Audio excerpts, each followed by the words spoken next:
Assalamu alaikum wa rahmatullahi wa barakatuhu. Innal hamdulillah nahmaduhu wa nasta'inuhu wa nastaghfiruhu wa nu'minu bihi wa natawakkalu alayh. Wa na'udzu billahi min shururi anfusina wa min sayyiati a'malina. Man yahdihillahu fala mudilla lah wa man yudlilhu fala hadiya lah. ونشهد أن لا إله إلا الله وحده لا شريك له ونشهد أن محمدا عبده ورسوله رب اشرح لي صدري ويسر لي أمري واحلل عقدة من لساني يفقه قولي اللهم انفعني بما علمتني وعلمني ما ينفعني وزدني علما. We are now at the next session of the Seerah of the Prophet Sallallahu Alaihi Wasallam, inshallah. While recalling the previous session, what exactly we had covered in the previous session, we'll just go briefly through that now. In session 49, we came to the Treaty of Hudaybiyah, the decision of the Quraysh, where they did not succeed in arranging anything to defeat the Muslims, and they knew they could not have to do anything on their own, while the Prophet ﷺ was planning to do the Umrah. Suhail ibn Amr was instructed to negotiate a treaty with the Prophet ﷺ. He was chosen mainly because he was a high-profile member of the Quraysh. He had a very superior authority, a senior politician, and also a member of the Qurayshi parliament. He was also called as Khatib al-Quraysh. He was a powerful orator, and he was most eloquent in the parliament. What was his reaction while the treaty was being written? Instead of starting with Bismillahir Rahmanir Rahim, Suhail insisted on writing only Bismika Lahum. Bismika Allahumma. Because he didn't know who and what Rahman is. Naudzubillah. He demanded that the word Rasulullah also be removed from the text and replaced by Muhammad ibn Abdullah. Then we went to the story of Abu Jandal, the son of Suhail. Due to his sons embracing Islam, and one of his sons, Abu Jandal, escaped Makkah to join the Muslims in Medina when he got to know that the Muslims were going for Umrah and they were close to Makkah at that particular time. Then Suhail insisted that one of the conditions of the treaty would be that any man who from Makkah who rebels or defects over to Medina should be returned to Makkah. The Prophet ﷺ agreed to return Abu Jandal to the Quraysh and told Abu Jandal to be patient, that Allah will make a way out for him. Then we went into the details of the treaty and each of its clauses. Each of them were discussed and included in the treaty.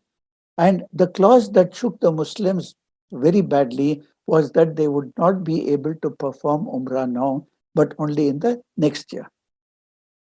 The question arose, why did the Prophet ﷺ accept the Treaty of Hudaybiyah when it looked like so much as one-sided?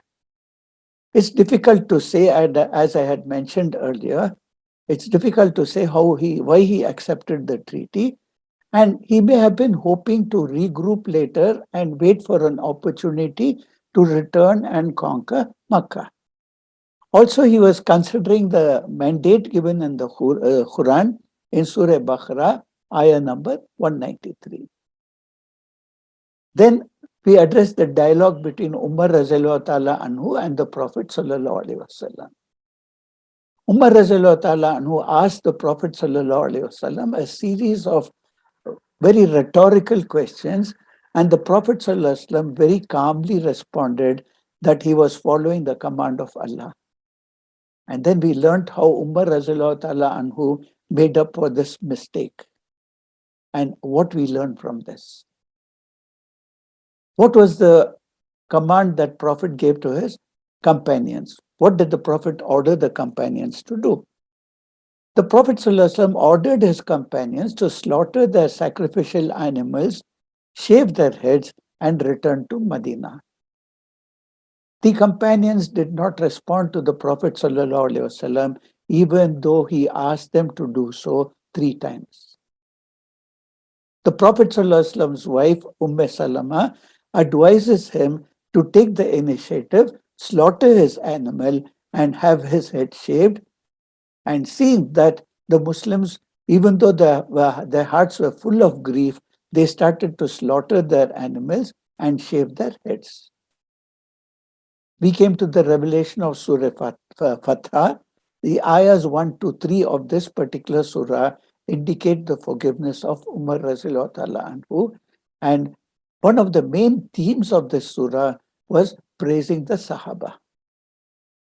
Then we came to the Iman of Abu Jandal and Abu Basir. Abu Jandal found his own settlement and village away from Medina because he was not allowed to enter Medina. And later on, taking his example, many of the Muslims defected from Makkah and joined him. They formed a group of about 70 to 80 people, and on their own, they started intercepting the caravans of the Quraysh and looting them, to such an extent that the Quraysh found it very difficult to handle them and allowed them to go back to Medina. So this was practically withdrawing that part of the treaty. We came to the impact of the Treaty of Hudaybiyah. The Muslims had the opportunity now to spread Islam to areas that were not explored earlier. And the most important thing, the Quraysh embraced a peaceful agreement with the Muslims. So with the establishment of the peace agreement, war was abolished. So that resulted in people meeting each other, consulting, discussing, and many of them accepted Islam. The treaty, therefore, marked a new phase in the development of Islamic action in the life of the Muslims. Can we go to the next slide, please? Why did the Prophet ﷺ decide to confront the Jews in Khaybar? Khaybar was known as the city of fortresses. It was lying at a distance of about 130 kilometers north of Medina. It is a spacious and strongly fortified territory which was studded with castles, farms, etc. And this was considered as a stronghold for the Jewish tribes in the Arabian Peninsula. They had a very big hold in this area. After the Treaty of Hudaybiyah, we found that the major party of the anti-Islamic tripartite, that is the Quraysh, mainly led by the Quraysh, and the other tribes around, was neutralized. The Prophet ﷺ therefore considered it appropriate to resolve the affairs considering 2 more parties, which were also major. One is the Jews, and the other was the tribes of Najd. The reason was so that peace and security can prevail and the Muslims can devote their time and their efforts in propagating the message of Allah subhanahu wa ta'ala and calling the people to embrace Islam. Khaybar itself had always remained a hotbed of scheming and conspiracy by the Jews. And the Jews had always used it as a source of military provocation and as a center of instigation. So this is one of the reasons why the Prophet ﷺ gave priority to go to Khaybar. We recall how the Jews of Khaybar, united by an ancient alliance that they had with the confederates. We looked into it at the Ahzab, Battle of the Ahzab. They provoked Bani Qurayza to practice treachery. Then they maintained contacts with the Ghatafan tribes and other Arabs who were hostile to the Muslims. They even devised a plot against the Prophet ﷺ's life. In fact, this continual afflictions that the Muslims sustained were primarily attributable to the Jews. It was the Jews who were instigating all this. And envoys were repeatedly sent to them from time to time for a peaceful settlement. But all the efforts were in vain. So consequently, the Prophet ﷺ came to the conclusion that a military campaign was needed in order to solve this problem.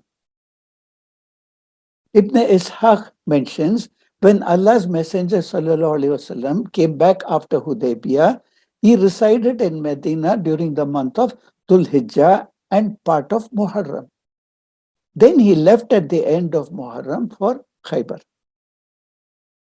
He left Siba ibn Arfat al-Ghifari in charge of Medina during his absence. Interpreters of the Quran, they suggest that capturing Khaybar had been a divine promise implied by Allah. In Surah Al-Fatah, Surah number 48, Ayah number 20, Allah has promised you abundant spoils that you will capture.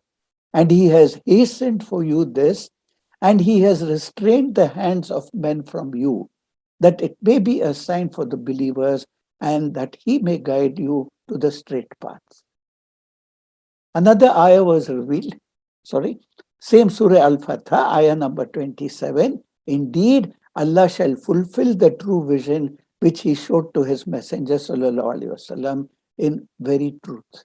Certainly, you shall enter Al-Masjid Al-Haram if Allah wills, secure, having your head shaved, and some having your hair cut short, having no fear.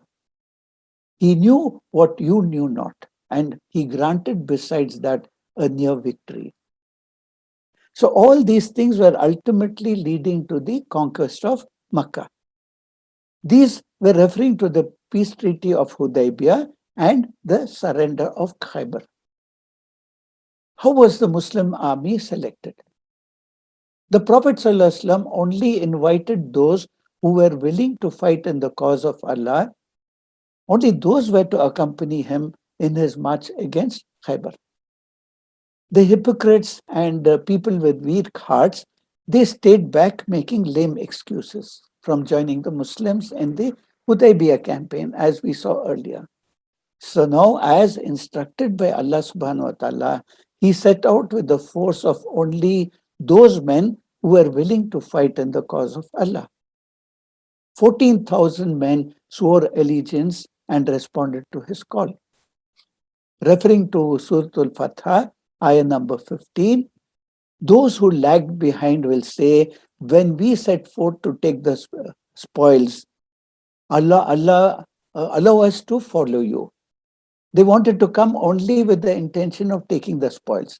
They want to change Allah's words. Say to them, you shall not follow us. Thus Allah has said beforehand.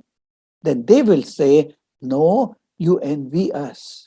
No, but they understand not except a little. As was expected, the hypocrites start alerting the Jews. The people of Khaybar were not expecting a confrontation. In fact, Abdullah ibn Ubay, he sent a message to the Jews of Khaybar, warning them against the dangers approaching them, and also encouraging them to resist the Muslims because the Jews were outnumbered and they were better equipped. On hearing the news, the Jews dispatched Kinana bin Abul Huqayq and another person, Hawda bin Qais, to their former allies, that is the tribes of Ghatafan, requesting for military assistance, promising them that they will grant them half the yield of the fruit that their farms would yield if they managed to beat the Muslims. Little did they know that Bani Ghatafan, they had sent 4,000 troops. That entire troops were diverted by a mysterious voice in the desert that cried, your people, your people.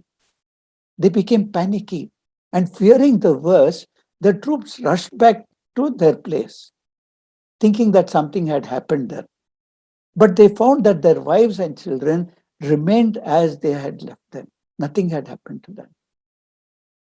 This delay in their proceeding was such that they decided not to march back to Khyber, thinking that by the time they go there, the war would be over and it would be too late for them to share the spoils of war. Can we have the next slide, please? Yes. The Prophet ﷺ marched by the route of Isr mountain and then went forward with the army until he halted in a valley called Ar-Raji. He camped there, which was a day and night's journey before the tribe of Ghatafan. This was done so as to prevent them from strengthening the Jews. The Prophet ﷺ did not want the tribe of Ghatafan to march towards Khyber. The accompanying guides led them to an intersection that branched out in many directions. Now, here you will find that there are two more arrows. One arrow is towards Khyber and one towards Fadak and the other towards Wadi al-Khura. This shows that all these three places were visited by the Prophet ﷺ and where the Jews were there and they were taken over by the Prophet ﷺ. Can we have the next slide, please? This is the roads that they took while moving towards Khyber. The Prophet ﷺ abstained from following the first three roads on the grounds of their ominous names. They had some funny names. And the fourth road was more of a favorable indication. The photograph shows some of the paths. You got about three paths leading towards the Khyber. Can we change the slide, please? Some incidents occurred during the Muslims' march towards Khyber. It's noteworthy that some interesting incidents took place. We shall only mention a couple of them. It has been narrated on the authority of Salama bin al-Aqwa, who said, "We marched to Khyber with Allah's Messenger ﷺ, journeying during the night. One of the men said to my uncle, Amir, will you not recite to us some of your verses of poetry, Amir?" So Amir started chanting his verses to urge the camels on. What did he recite? He said, "O Allah, if you had not guided us, we would have neither been rightly guided, practiced charity, nor offered prayers. We wish to lay down our lives for you, so forgive us our lapses and keep us firm when we encounter the enemies. Bestow upon us peace and tranquility." Behold, when with a cry they called upon Allah for his help. All the Sahaba started chanting this after him. Allah's Messenger ﷺ, he asked, "Who is this driver of these camels? Who's this person?" They said, "It's Amir." The Prophet ﷺ said, "Allah will show mercy to him." Now, the words that the Prophet ﷺ used at this particular time, the companions had already known that the Prophet ﷺ would never invoke Allah's mercy upon a close companion, except that to single him out for martyrdom. He would become a shaheed. Subhanallah. Then in a spot which was called as Sahaba, not far from Khyber, the Prophet ﷺ completed the Asr Salah, and then he called his companions to bring whatever food was available so that they can eat the food, inshallah. What they brought was so little that it would not be able to satisfy all of them. The Prophet ﷺ took it by his hand and immediately the food grew in quantity and all of them were able to eat their fill. And shortly afterward, he and the others rinsed their mouths and then they performed Maghrib prayer without performing wudu. He did the same for the Isha prayer. This is taken as one of the fiqh matters, as what does not break a wudu. Rinsing the mouth after eating does not break the wudu at all. And there are other fiqh issues. I would not like to go into them at the moment. Inshallah, we'll see it some other time. As they reached about Khaybar, they looked down upon it. They were on a slightly higher side. And then the Prophet ﷺ said, "Stop here." Then the Prophet ﷺ made a dua. "O Allah subhanahu wa ta'ala, Lord of the seven heavens and what they cover, the Rabb of the seven earths and what they include, the Rabb of the devils and what they mislead. Indeed, we ask you for the good of this town, the good of its people, the good that is in it. We seek refuge with you from the evil of this town, the evil of its people, and the evil that is in it." And then he said, "Proceed in the name of Allah." We look into the Muslim camp now. For the Muslim encampment, the Prophet ﷺ had chosen a certain area of land which he felt was suitable to serve as the initial headquarters for the army. However, Hubab ibn al-Mundir, who was a veteran fighter, he suggested that they relocate to another place under the requirements of war and so that they will have maximum mobility. The Muslims camped and slept that night near Khaybar and without the Jews realizing their presence. Anas ibn Malik radiallahu ta'ala anhu, he narrated in a number of ahadith saying that whenever we went to face an enemy, we would arrive at the place at night time. The Prophet ﷺ would never attack at night.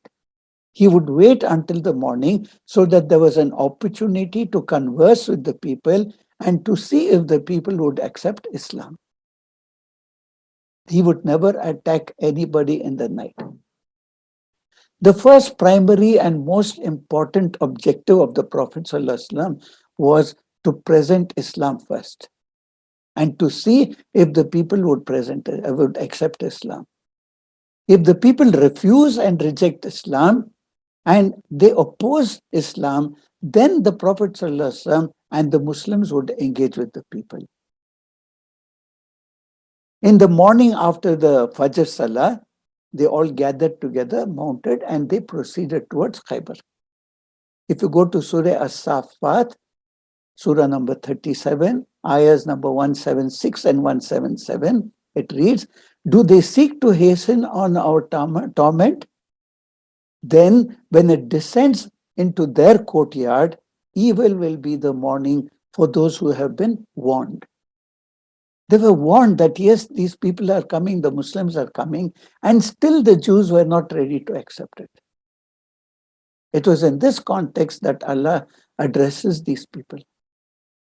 In contrast, Surah As-Saf depicts the solidarity of the Prophet ﷺ and his men. If you go to Surah 61, As-Saf, ayah number 4, "Verily, Allah loves those who fight in his cause in rows, that is in ranks, as if they were a solid structure." Unlike the battles of Badr and Uhud, the siege of Khaybar grew into something which was an extended confrontation of many smaller battles. We'll see why this happened.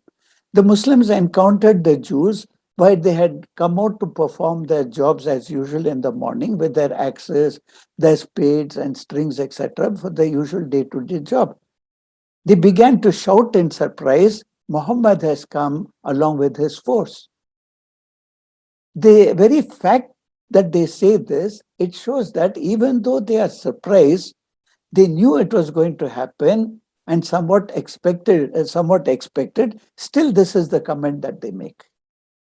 The Prophet ﷺ said, "Allahu Akbar, Khaybar is ruined. Allahu Akbar, Khaybar is ruined. Behold, when we descend amidst the people, it will dawn a bad day for those who have been warned, but they have not taken any heed of it." And despite their impressive numbers, the people of Khaybar were unable to make a unified response. Instead, what did they do? They fortified themselves in their own fortresses, separate fortresses. And this particular scene is mentioned in the Quran. If you go to Surah Al-Hashr, Surah number 59, ayah number 14, It reads, they fight not against you even together, except in fortified townships or from behind walls. Their enmity amongst themselves is very great. You would think that they were united, but their hearts are divided. That is because they are a people who understand not. This is true even today on the attitude of the Jews. Subhanallah. There were two sections of the fortresses of Khyber.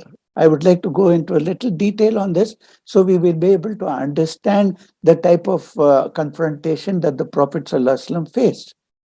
Khyber was divided into two sections. The first section contained 5 fortresses, or what we could call as castles. I'll name a few: the fortress of Naim, the fortress of As-Sa'ib bin Mu'adh, the fortress of Az-Zubair, the fortress of Ubay, and the fortress of An-Nazir. These were the 5 fortresses. The first 3 of them were in an area known as An-Nata. The remaining were in a section which was called as Ash-Shah. The second section, which was called Al-Khatiba, it had 3 fortresses.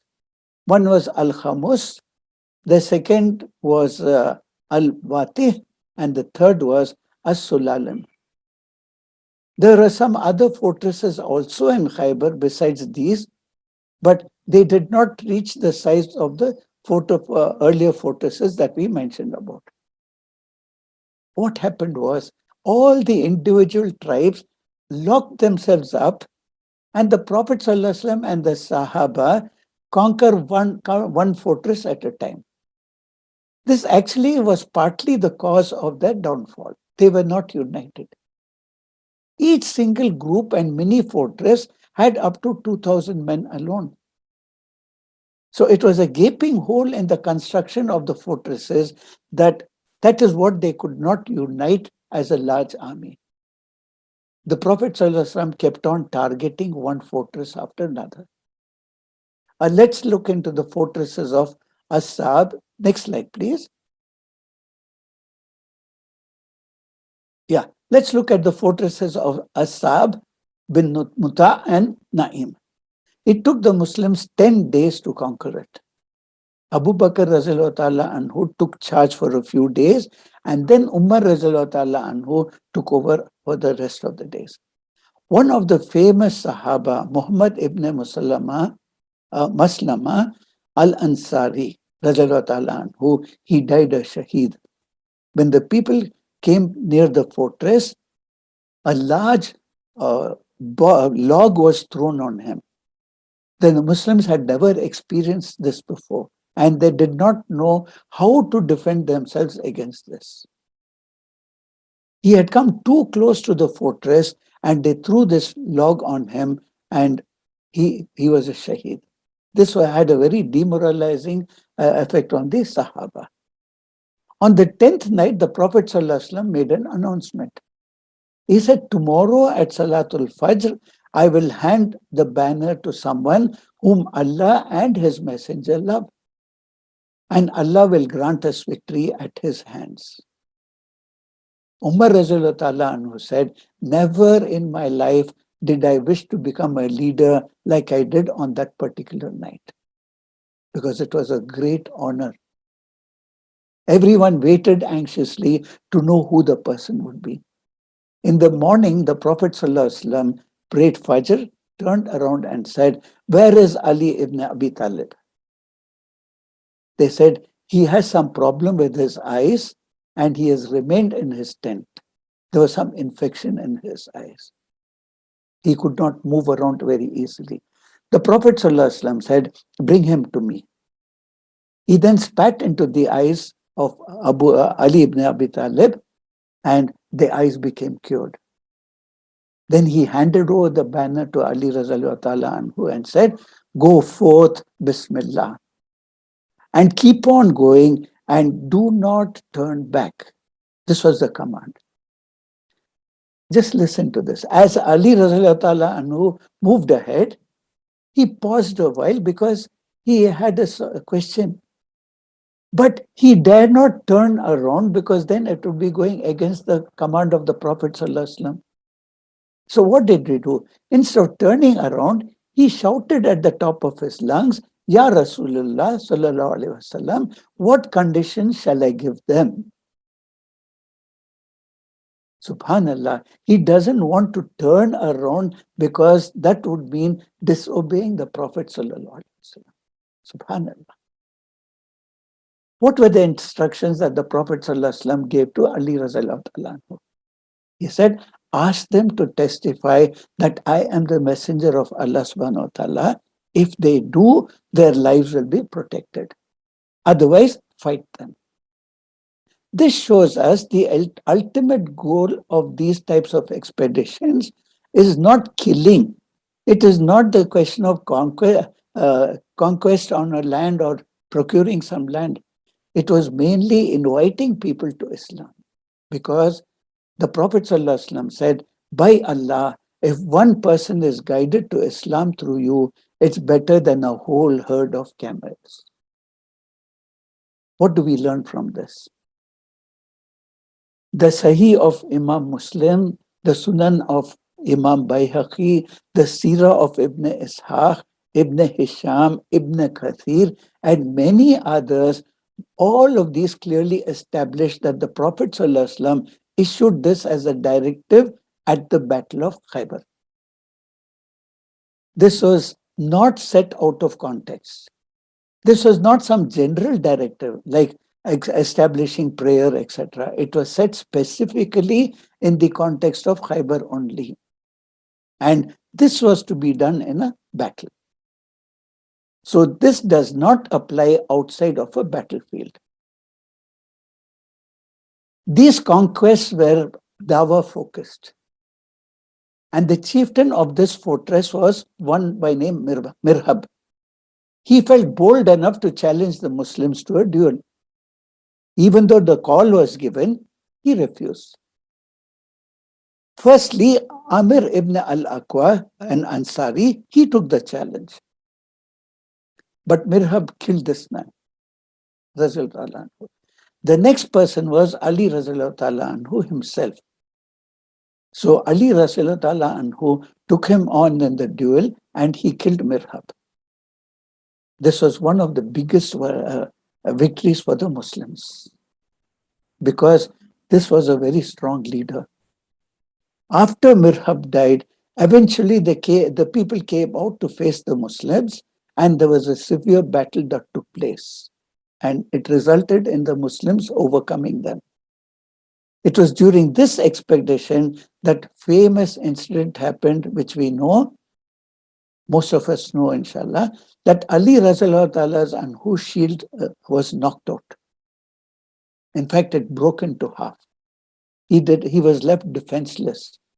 So what did he do? He went to the door of one of these fortresses and imagine he pulled it out and used the entire door as a shield for the remaining of the battle. When it was over, he threw aside that door. And Abu Rafi, the narrator, said, 7 of us tried to pick up the door, but we couldn't. And there is no doubt that this is a mini miracle given to Ali Razallahu Ta'ala.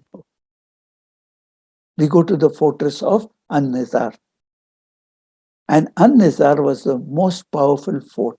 The Jews came to the established conviction that it was too immune to be stormed. Nobody can attack it. As it is situated in an elevated position, they felt that the fort was very secure. So they considered it as a safe place for their women and children. However, the Muslims were not dejected, but they dragged on by holding that fort on siege. The Jews inside were too afraid to meet the Muslims in an open fight. So what did they do? They hurled a shower of arrows and stones on the attackers. Considering this situation, the Prophet ﷺ ordered that catapults be used. These proved very effective and to such an extent that they caused cracks in the walls of the fortress. And this made an easy access into the heart of the fort. Chaos ensued among the Jews, and what did they do? They fled in different directions, leaving behind their women and children. When the next fort Al Naim was conquered, they moved on to the next fortress, As Saab, and it took the Muslims 3 days to conquer this. When they conquered it, it was a great miracle because this fort contained their food supplies, which had already been dwindled to nothing. And this fort was full of grain. There was enough food there also. They used this for the remainder of the Battle of Khyber. We go to the fortress of Az-Zubair. Meanwhile, the Jews, what they did was they evacuated from one of the fortresses and secured themselves in this fortress of Az-Zubair. It was a strong defensive position and very difficult for the cavalry and the infantry to storm into it.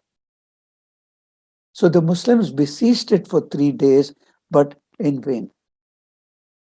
A Jewish spy, he told the Prophet ﷺ about a water source which was under the surface of the earth, a little away from the fortress, which provided these people with water. And this Jew advised the Muslims that this supply be cut so that they can weaken the resistance of the Jews. Now, see who's telling who. The Prophet ﷺ cut the supplies of water to that particular fortress. Ultimately, the Jews had to come out and engage the Muslims. Again, there was a fierce combat during which a few Muslims and Jews were also killed. But eventually, the fort was conquered. With this defeat, one half of Khyber was conquered. The Prophet ﷺ and the Sahaba crossed over to the other side of Khyber and began another series of mini conquests. Like I said, they were all distributed over small places, and each one had to be visited in order to conquer them. It was not a simple battle. It was about a series of at least 9 battles. And the Prophet ﷺ engaged with each one of them individually. Every time one fortress fell, the group of the remaining fighters of the Jews, they ran to the other fortresses. They just refused to surrender. Instead, they would run all the way to a big fortress which had the better protection. So what the Prophet ﷺ did was he conquered each of the mini fortresses until eventually there was one large fortress left, and all of them were uh, housed in that particular. They all ran into that particular big fortress. The Prophet ﷺ and the Muslims camped outside this and they waited. The fortress was too big and it took a solid 2 weeks for them to finally get the people from inside to realize that they were outnumbered and they had no alternative but ask for negotiation from the Prophet, a negotiation for surrender. So during the process of the war operations, being there for so many days, the extreme hunger took place over the Muslims. What they did was, in desperation, they lit fires, they slaughtered the domestic donkeys, and they began to cook them. The Prophet ﷺ inquired about the fires and the cooking. Then he was informed of what was taking place. He ordered that they should throw away the meat and wash the cooking utensils. He forbade the practice of eating such meat. Eating the meat of donkeys was prohibited. This was before they went to the fortress of Suab, where they found all the foodstuff there. Shortly after this battle, the Jews moved to another fort, which was called as Ubay Fort. They locked themselves inside again. Again, this fortress was besieged. It took about 3 days. And then what happened was, you will recall Abu Dujana Simak bin Kharsha al-Ansari. Remember the man with the red headband? How he used to rush into the enemy and kill them left and right? He was the one available there. He led the Muslim army and broke into the fortress. He was the one who conducted fierce military operations and forced the remaining Jews to flee for their lives into another fort. See the sequence how it goes. Then came the conquest of the second section of Khyber, where I mentioned about three forts were there. When the Prophet ﷺ, along with his army, moved to this part of Khyber, which was called as Al-Khatiba, he laid a heavy siege to these fortresses for about 14 days. And here also, they had fortified themselves inside. So the Prophet ﷺ said that let us use catapults.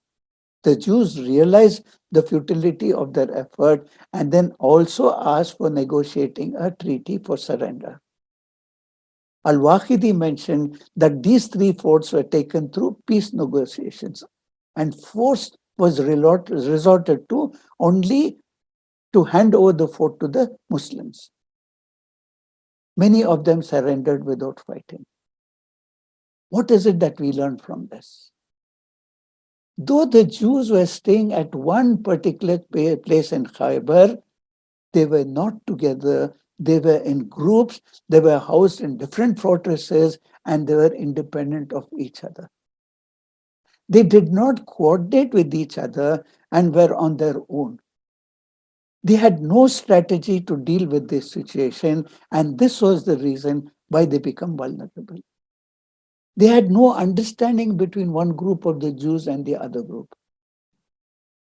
It resulted in finally negotiations being held for surrender. Ibn Abul Hukhaykh, he was dispatched to the Prophet ﷺ to negotiate the terms of surrender. With Abu Bakr, Umar, Ali, Zubair, Ibn al-Awwan, anhum, they were the witnesses. Kinana surrendered to the Prophet ﷺ under the following conditions. None of the people of the fortress shall be put to death or made captive as long as they leave Khyber. The property of those who are leaving the fortress belongs to the victors, that is the Muslims. And one important condition was anyone trying to hide the possessions would be punished by death or by captivity. So shortly afterwards, the forts were handed over to the Muslims and all of Khyber was conquered and brought under the control of the Muslims. In spite of this treaty, Abul Hukhayk's two sons, what they did was they concealed a leather bag full of jewels and also a lot of money which was belonging to Huay bin al-Akhtab.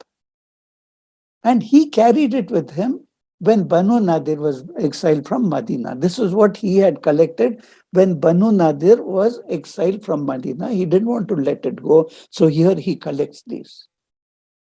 Kinana bin Arabi, who had hidden a bag somewhere, he was also questioned, but he was persistent in his denial. And finally, when they found out that he had already actually stolen the bag, he was taken and he was killed because of his dishonesty. Abul Hukhayk's two sons were also killed in recompensing for the breaching of the covenant. And Safiya, Huay's daughter, was taken as captive. Can we have the next slide, please? These are the graves of the martyrs of the Battle of Khyber. The total number of Muslim martyrs were about 16 to 18, and the number of Jews that were killed were 93. Sorry. Can we have the next slide, please? Safiya bint Huay, Razallahu Ta'ala anha. While the people of Khyber returned to their homes, Kinana's 17-year-old widow, Safiya bint Huay, approached the Prophet ﷺ and she related a dream in which she said she saw a brilliant moon over the city of Medina. She said the moon moved over to Khyber and then fell into her lap. The Prophet ﷺ interpreted her dream by giving her the choice of returning to her people or to embrace Islam. and join his household as his wife. Safiya Razallahu Ta'ala anha chose to be his wife. When the Prophet ﷺ returned to Medina, Safiya Razallahu Ta'ala anha joined his household, and Aisha Razallahu Ta'ala anha quickly grew to enjoy her company. At first, Safiya Razallahu Ta'ala anha found it very difficult with the other wives because her father was the treacherous leader of Banu Nadir, and they were always taunting her. But when she complained this to the Prophet ﷺ, he counseled her to be proud of her Jewish heritage. He said, why did you not reply to them and say, how can you be superior to me when Aaron, the forefather, is my father? Meaning her lineage with him. And Musa is my uncle, and my husband is Muhammad sallallahu alaihi wasallam. Subhanallah. We go to the distribution of spoils. According to the agreement which was concluded, the Jews were to vacate Khaybar, but they were very anxious to maintain the cultivation of the rich soil and the orchards that they had. What they did was they approached the Prophet ﷺ with a request that they be allowed to cultivate their lands. And what they would do is they would give half of their produce to the Muslims. The Prophet ﷺ accepted this condition, this request of theirs. So the people of Khaybar would give 50% of their produce to the Muslims.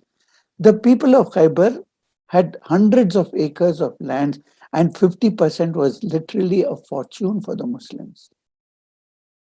Another thing was the maintenance cost, the labor, etc., will be 100% from the Jews, not the Muslims. So again, this treaty is in effect for as long as the Prophet ﷺ decides. He can cancel it whenever he wants. This shows us the foresight of the Prophet ﷺ to allow them to remain. Why? The fact is, the Muslims neither had the experience or the manpower to manage Khaybar. It would need about 1,000 people to take care of it, but the Muslims did not have 1,000 people to spare for this particular job. And also the people of Khaybar knew the place inside out. The Prophet ﷺ said, let them take care of it and we will get a fortune. So this is what happened all the way until the end of the Khilafah of Umar Razallahu Ta'ala anhu. At that time, there were so many Muslims around that Umar Razallahu Ta'ala anhu, in accordance to a particular treaty at that time, expelled the Jews from Arabia completely.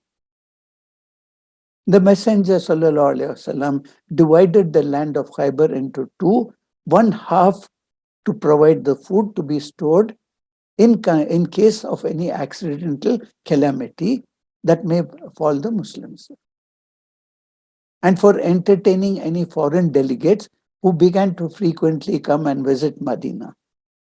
The other half would go to the Muslims who had witnessed the event of Hudaybiyah, who were present. Though they were not present for this particular battle, still they were given a share of it.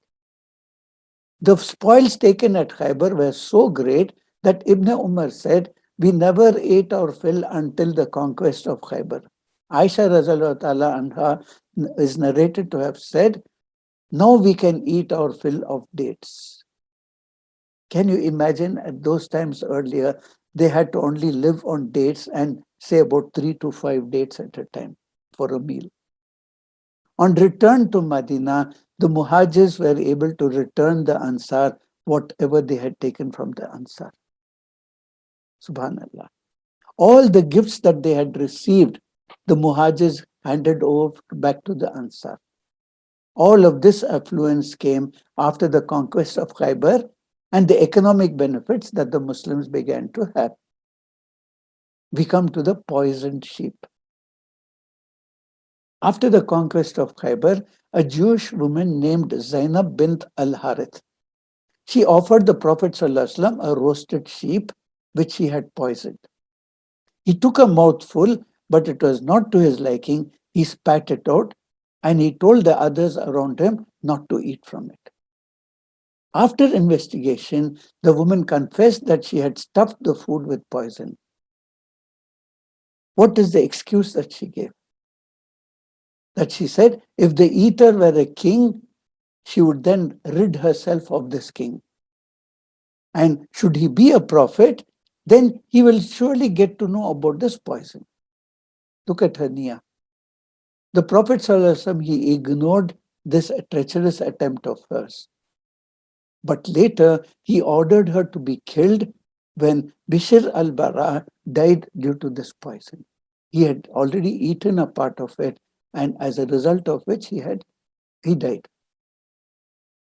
We come to the fortress of Fadak. As I told you in the map, the remainder of Khaybar also fell to Muslims.